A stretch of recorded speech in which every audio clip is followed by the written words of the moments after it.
আসসালামু আলাইকুম দর্শক মন্ডলী, সবাইকে আমন্ত্রণ। আজকে একটা ক্রিকেটের প্রেডিকশন নিয়ে আপনাদের মাঝে হাজির হয়েছি। ইংল্যান্ড এবং ভারতের মধ্যকার ৫টি টি-টোয়েন্টি ম্যাচ অনুষ্ঠিত হচ্ছে। এর মধ্যে হলো প্রথম টি-টোয়েন্টি ম্যাচটি অনুষ্ঠিত হয়েছে। প্রথম টি-টোয়েন্টিতে হলো ইংল্যান্ড প্রথমে ব্যাটিং করে এবং নির্ধারিত ২০ ওভারে তারা সব উইকেট হারিয়ে মাত্র ১৩৩ রান সংগ্রহ করে।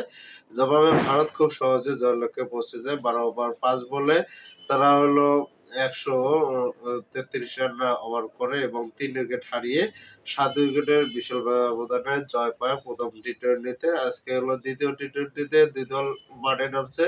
বাংলাদেশ সময় সন্ধ্যা ৭:৩০ মিনিটে চেন্নাইয়ে অনুষ্ঠিত হবে এই ম্যাচ।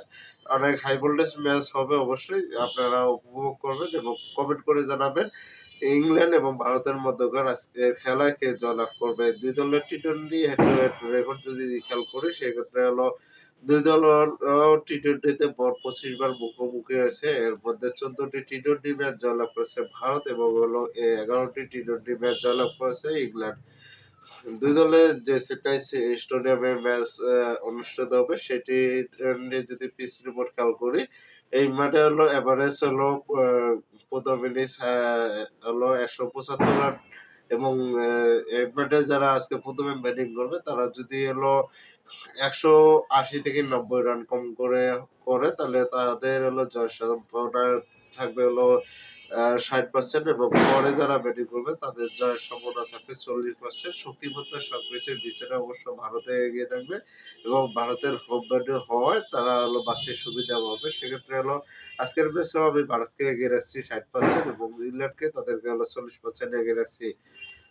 গত ম্যাচে ইংল্যান্ডের হলো ৪৪ বলে ৬৪ রান করেন হলো জস বাটলার ইংল্যান্ডের পক্ষে এবং ভারতের বিপক্ষে হলো আ ইয়া জিয়া জয় ইয়াসি জয়সওয়াল সে হলো ৩৪ বলে ৭৯ রানের বিধ্বংসী ইনিংস খেলে ভারতকে খুব সহজ জয়ের লক্ষ্যে পৌঁছে দেয়। এবং আজকের এই ২ দলের মধ্যে হাড্ডাহাড্ডি লড়াই আপনারা কাকে এগিয়ে রাখছেন অবশ্যই কমেন্ট করে জানাবেন। আমার মতামতের সাথে আপনাদের মতামতের কতটা মিল সেটা দেখার বিষয়। তবে এ ভারত এবং হলো ইংল্যান্ডের মধ্যকার টি-টোয়েন্টিতে ২য় টি-টোয়েন্টিতে অবশ্য ভারত দলে কোন পরিবর্তন আসছে না। তবে ইংল্যান্ড দলে একজন হলো বোলারের হয়তো পরিবর্তন হতে পারে। ব্যাটসম্যানরা সবকিছুই ঠিক থাকবে। সেক্ষেত্রে হলো ইংল্যান্ড অবশ্য অত হতাশা হচ্ছে না। আজকের ম্যাচে তারা হয়তো চ্যালেঞ্জ নেবে ঘুরে দাঁড়ানোর জন্য। আপনারা অবশ্যই কমেন্ট করে জানাবেন ভারত আর ইংল্যান্ডের মধ্যে হাই ভোল্টেজ ম্যাচে আজকে কে জয়লাভ করবে। আমি তো আপনাদের প্রেডিকশন দিয়ে রাখছি। আপনারা আপনাদের প্রেডিকশনটা দিয়ে দেবেন। ধন্যবাদ সবাইকে। ভালো থাকবেন, সুস্থ থাকবেন। আল্লাহ হাফেজ। আবার কোন একটা প্রেডিকশন নিয়ে আপনাদের মাঝে হাজির হবো।